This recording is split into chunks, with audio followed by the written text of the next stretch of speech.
Hello student, जितने भी student 4 मार्च को इंग्लिश का पेपर देने वाले हैं, ये इम्पोर्टेंट एप्लीकेशन ज़रूर से तैयार करके जाइएगा, क्योंकि आपको ये एप्लीकेशन देखने को ज़रूर मिलेंगे बोर्ड एग्जाम में। आपको लिखने का तरीका की भी बताऊंगा। ये क्लास 10 2024 बोर्ड एग्जाम वालों के लिए है। आप कैसे एप्लीकेशन लिखोगे कि हमें फुल मार्क्स मिल जाए।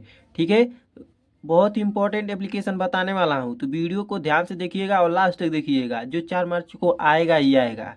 ये बहुत इंपॉर्टेंट एप्लीकेशन है, इसे रखते हैं साइड में। आपको चलिए बताते हैं एप्लीकेशन कैसे लिखोगे और कौन सा इंपॉर्टेंट एप्लीकेशन है हमारा। तो ये देख सकते हैं आप, ये हमारा इम्पोर्टेंट एप्लीकेशन है। आपका इसका हिंदी भी बताऊंगा। हिंदी से तो मतलब नहीं, पर आपको हिंदी समझाते चलूंगा कि इसका कह क्या रहा है। तो देखो क्या कर रहा है। Write an application to the principal of your college to grant your leave for 3 days as you have to attend the marriage of your cousin sister. तो क्या कह रहा है, अपने कॉलेज को प्रिंसिपल को 3 दिन की छुट्टी देने के लिए एक आवेदन पत्र लिखिए, क्योंकि आपको अपने बहन की शादी में शामिल होना है। ठीक है, तो आप कैसे लिखोगे, तो चलिए बताता हूँ। एकदम प्रॉपर तरीके से सीख लीजिएगा लिखने का तरीका।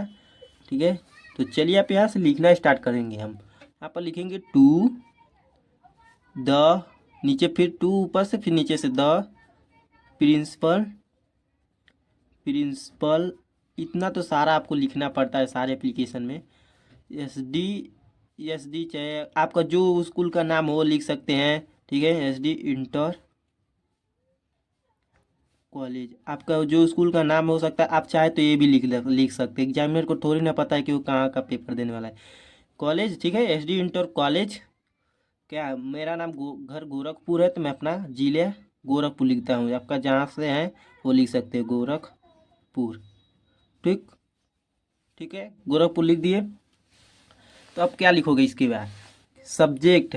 कौन सा सब्जेक्ट, इंग्लिश मत लिख देना है। इंग्लिश ऐसा नहीं कि सब्जेक्ट मतलब किस सब्जेक्ट पर बात हो रही है। तो हमें छुट्टी के लिए बात करना है ना, क्योंकि आपके बहन की शादी है, जिसे हमें छुट्टी है लेनी होगी स्कूल में। ठीक, subject grant, grant for leave मतलब छुट्टी के लिए अनुरोध। ठीक हो गया। अब इसके नीचे से लिखोगे सर, मतलब महोदय। हिंदी महोदय होता है सर। रिस्पेक्टफुली, यहाँ से लिखना स्टार्ट करोगे। रिस्पेक्ट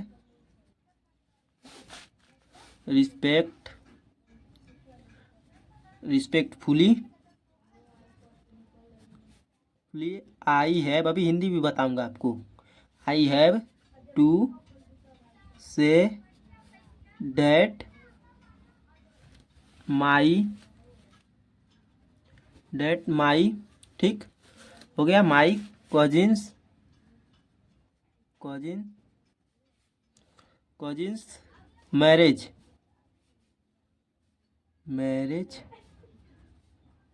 ठीक, cousins marriage is to take place on. इस तरह से आप लिखोगे ना, आपका एग्जामिनर एक भी नंबर काटेगा नहीं। प्लेस ऑन द, ठीक, कॉमिंग हो गया। इसके बाद क्या लिखोगे आप, कॉमिंग 12th अगस्त, गलती हो गया भाई, अगस्त 12 अगस्त एट भोपाल। ठीक, अब आपको इसका हिंदी बता देता हूँ थोड़ा।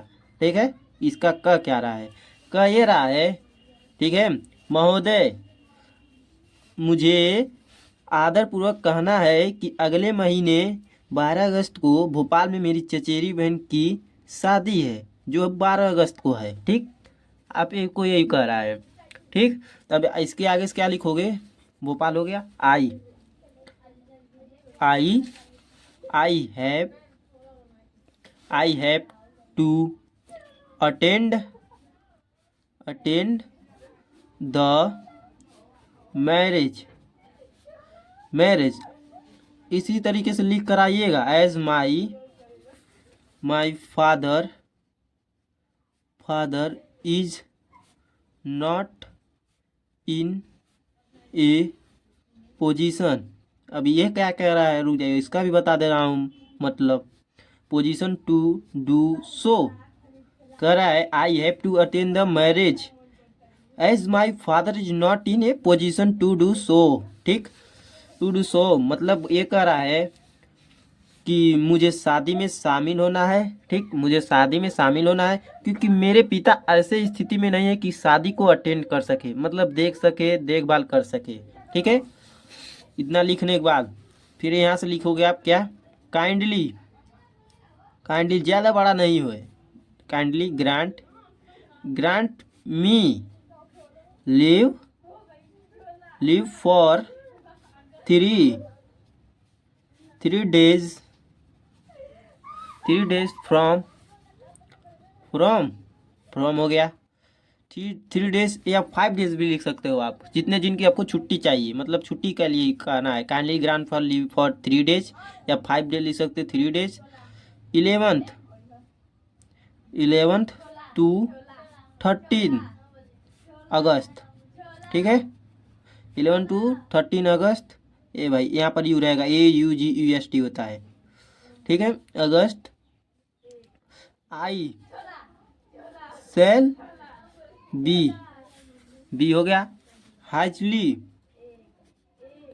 हाईली ऑब्ली, बहुत इंपॉर्टेंट एप्लीकेशन, आप इसे तैयार जरूर कर लीजिएगा ध्यान से। अगर आप नहीं तैयार करके जाएंगे तो फिर तो आप, तो आपकी मर्जी, फिर आप पछताएंगे कि काश में तैयार कर लिया होता है। तो हो गया, मतलब kindly grant me leave for 3 days from 11 to 13 August, I shall be highly obligated. कृपया मुझे 11 से 13 अगस्त तक 3 दिन की छुट्टी प्रदान करें, आपका अत्यधिक आभारी रहूँगा, मैं आपका अत्यधिक आभारी रहूँगा। ठीक, तो इतना हो गया। फिर इसके बाद काले पेन से लिखेंगे यहाँ योर ओबिडेंटली, मतलब रुक जाइए बता दे रहा हूँ, पहले लिख दूँ, ओबिडेंटली हो गया। ठीक, आपका आज्ञाकारी, मतलब हिंदी इसका आपका आज्ञाकारी। ध्यान दीजिएगा, बोर्ड एग्जाम में आपको नाम नहीं लिखना है। ठीक है, अपना नाम नहीं लिखना है, यहाँ पर कुछ भी लिख सकते हैं। ठीक है, चाहे XYZ लिख सकते हैं, किसी फ्रेंड्स का नाम लिख दे सकते हैं, क्योंकि अपना नाम नहीं लिखना होता है। क्लास 10th, ठीक है, क्लास 10th में पढ़ता हूँ। आप जिस दिन पेपर दे रहे होंगे उस दिन का डेट डाल दीजिएगा। ठीक है, उम्मीद आपको समझ में आ गया होगा, इसलिए बोल, ठीक है, एकदम ऐसे ही लिखिएगा, आपको फुल मार्क्स मिलेगा। तो वीडियो को लाइक जरूर कीजिएगा, चैनल पर नहीं तो चैनल को सब्सक्राइब करके बेल आइकन को प्रेस कर लीजिएगा। चलिए मिलते हैं किसी नेक्स्ट वीडियो में। वंदे मातरम, जय हिंद।